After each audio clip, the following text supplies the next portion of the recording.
এ কি অবস্থা! পুরো জঙ্গলটা যেন হাজার হাজার জ্বলন্ত তারায় ভরে গেছে।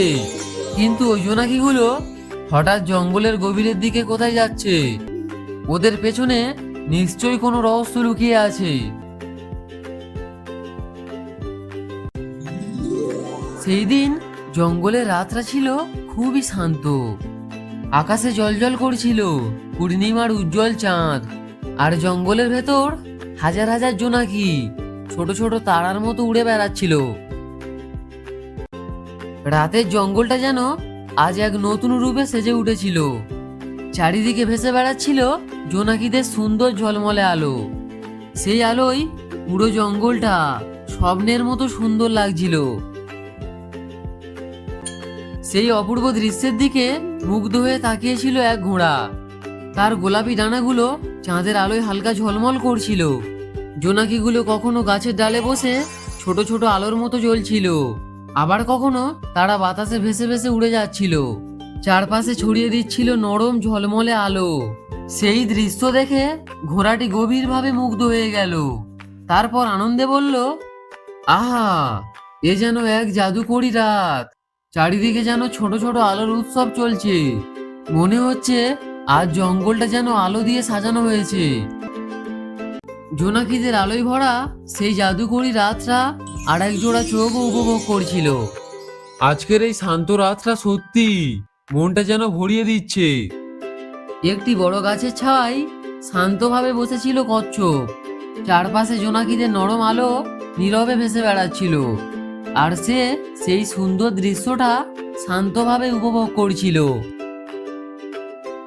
কিছুক্ষণ পর ধীরে ধীরে সে ঘোড়াটির কাছে এসে দাঁড়ালো। চাঁদের নরম আলো আর জোনাকিদের ঝলমলে দৃশ্য দেখে তার মুখে এক সুন্দর হাসি ফুটে উঠল। তারপর শান্ত গলায় বলল, এই রাতটা সত্যিই খুব শান্ত আর সুন্দর লাগছে। ঘোড়াটি একটু হেসে বলল, হ্যাঁ বন্ধু, এমন সুন্দর রাত আমি আগে কখনো দেখিনি।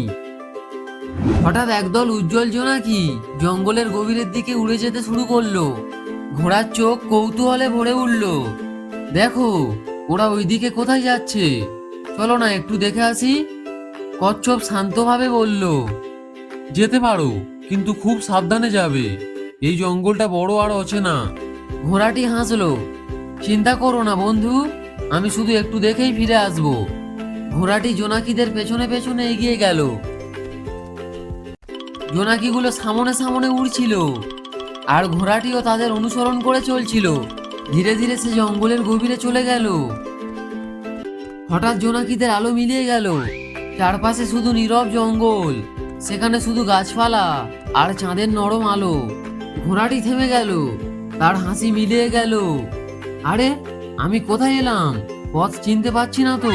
কচ্ছপ বন্ধু, তুমি কোথায়? এদিকে কচ্ছপ অনেকক্ষণ ধরে ঘোড়াটার অপেক্ষা করছিল। ঘোড়াটি আর আসছে না বুঝতে পেরে সে একটু চিন্তিত হয়ে বলল, বন্ধুটা বোধহয় অনেক দূরে চলে গেছে। এতক্ষণে তো ওর ফিরে আসার কথা ছিল। এই বলে কচ্ছপ আর দেরি করলো না। সে শান্তভাবে জঙ্গলের ভেতরের দিকে রওনা দিল, যেখানে জোনাকিরা উড়ে গিয়েছিল। জঙ্গলের গভীরে গিয়ে সে চারপাশ ভালো করে খুঁজতে লাগলো।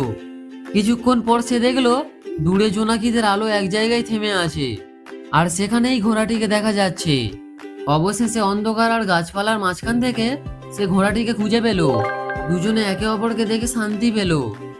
আমি শুধু জোনাকিদের দেখতে গিয়ে পথ হারিয়ে ফেলেছিলাম।